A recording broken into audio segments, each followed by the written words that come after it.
He ended up with a 12-year NFL career, 5 of which were with the Saints.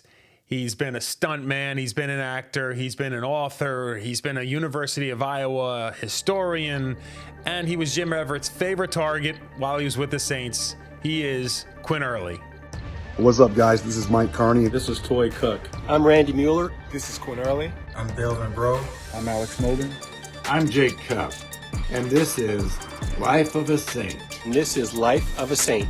And this is Life of a Saint. The Life of a Saint. Life of a Saint. Life of a Saint. And this is Life of a Saint. Whodat?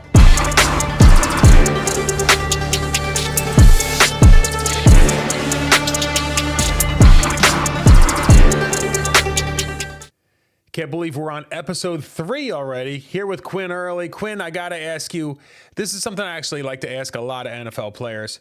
At what age were you when you realized that you were just athletically gifted far more than your peers? Good question. Probably in high school. I was a little bit bigger and faster than everybody else, and I could jump out of the gym. Now, when you were younger, was it always football, or was there something else that kind of caught your attention? Yeah, well, I played football from the time I was very small. So when I was around 7, I started playing football. And then in elementary school, I did some gymnastics for a while. Mm-hmm. And then when I got to high school, I ran track and played basketball. I tried my hand at lacrosse, but wasn't very good at it. So I gave that one. And then in college, I was a 2-sport athlete, so I played football and I ran track at Iowa. Now, like me, you grew up here in the Northeast. What was it that made you choose Iowa? There's a few things. When I went for a visit, I really liked the school. I was an artist, so they had a good art program there. There were a lot of kids I'm originally from the East Coast. There were a lot of East Coast kids going to school there. I like that. And then growing up, I was a huge Pittsburgh Steeler fan, and Iowa had those Pittsburgh Steeler-like uniforms. You know, when you're 18, that's huge. You know, how cool the uniforms are. You know? So I think it was a combination of all those things. All right, so you get through your 4 years at Iowa. You've got national attention at this point. Take me through what it was like getting drafted. I was with my family, so I was at my mother's house, and she had invited some people over to watch the draft. And as the rounds went by, so the first round went by, and I got kind of a pit in my stomach. And then as the second round was coming to a close, now I'm in my room, I went to bed.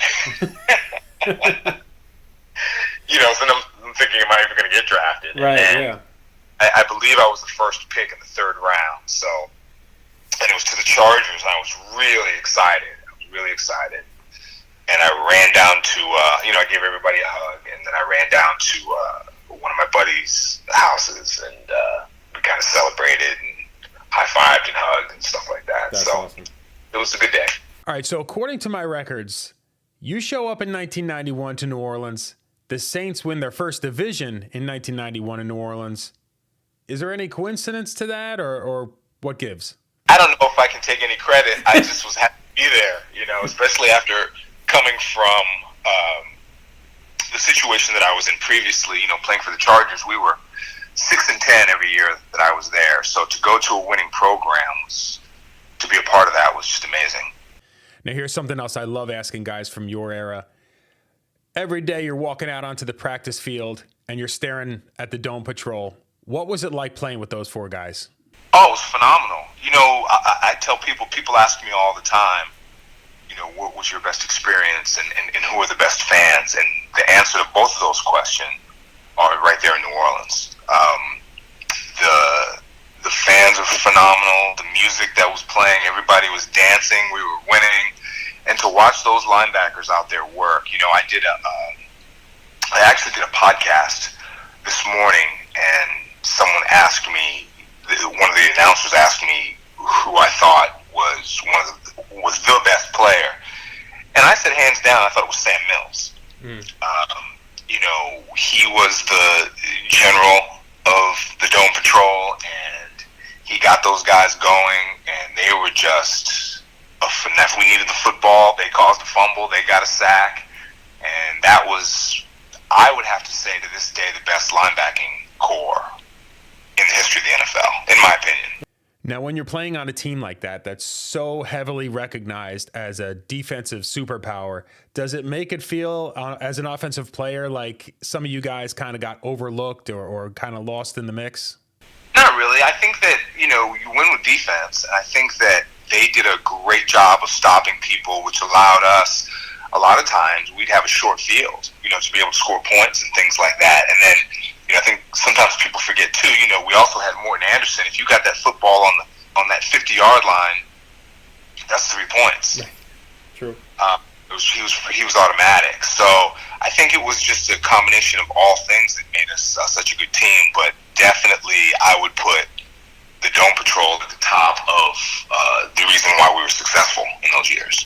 Now, during any era of football, there's going to be those guys, like those superstar freak athlete, like 1 in a million type guys that take the field, whether it's on your team or on the opposing team. Was there anybody from an opposing team that you really looked forward to playing, or you really were like inspired by what you saw on the field from them? Barry Sanders. Okay. Usually what would happen during the game is once the offense came off the field, we would all gather around and go over our strategies for, the next series or what we're going to do throughout the rest of the game. But when we were playing the Lions, I'd listen to what we had to say, but then I would hurry up and get over to the sidelines so that I could watch him run with the football, and he would just make people look ridiculous. It was almost like somebody released a squirrel out onto the field and told everybody to go catch it. So I know the expression, it takes a village. Obviously, you make it to the NFL, you have the kind of success that you had.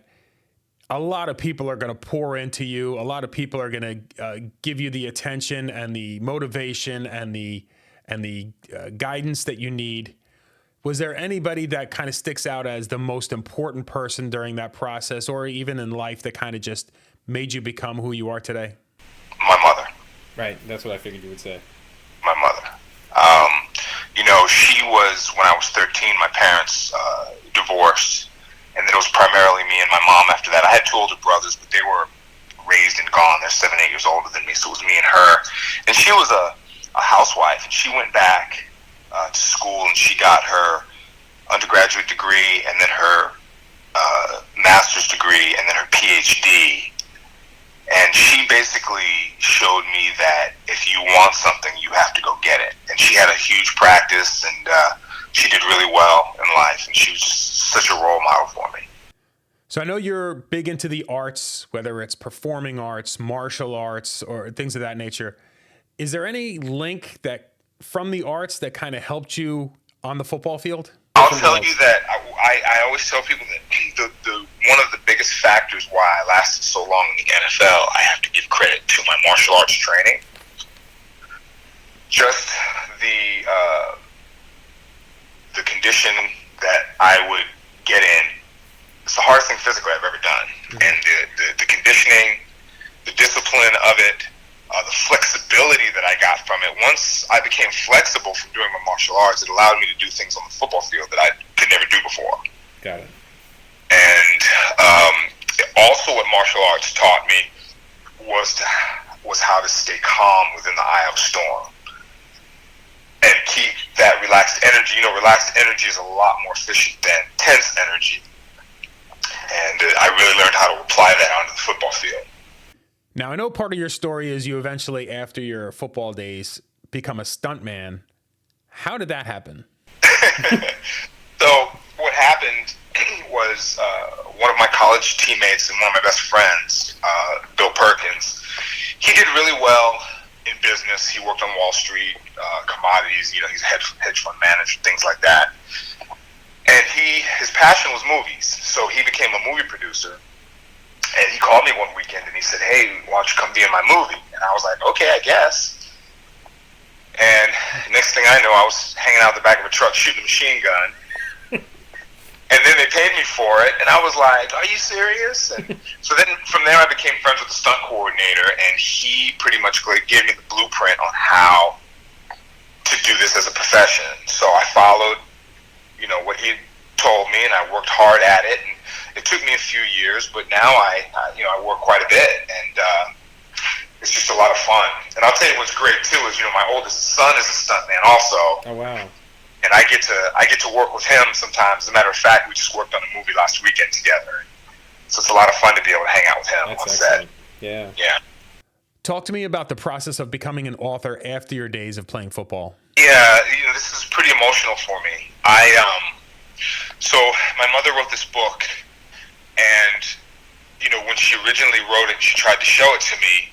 This is still during my career, kind of towards the end of my career, and I was more concerned with, I have 2 small children, and I was more worried about the rims on my car and things like that. Right. Yeah. And, but I knew she was working on it, and she told me a little bit about it. But then in 2008, she was diagnosed with Alzheimer's. Mm-hmm. And, we got to spend a lot of quality time together. And, I kind of cherished those days, even though it's a horrible disease. And it was hard watching her go downhill. I cherished the time that I got to spend and talk to her, and we laughed a lot. And it was an amazing time. But she took that book out, and she asked me to have it published for her because she wouldn't be able to do it now. Right. And I told her that I would. And then I took the book home and I put it on the shelf. And then she passed away in 2013. And it was too emotional for me to go near the book. I just kind of left it just sitting there. Understand. And about 2 years ago, I picked it up, and I couldn't put it down. And when I got to the end, I cried like a baby. Gotcha. It's one of those books, and not just because it's my mom who wrote it. It's just that kind of a story. And right then, I actually started writing a screenplay from it, and it just has become my passion. And so I got the book published for her, and it's available now. It's on Amazon, and it's pretty much everywhere. You can get it on Google Books, and it's wherever you look for it. And the proceeds from the sale of the book is going towards Alzheimer's. I'm donating towards Alzheimer's research.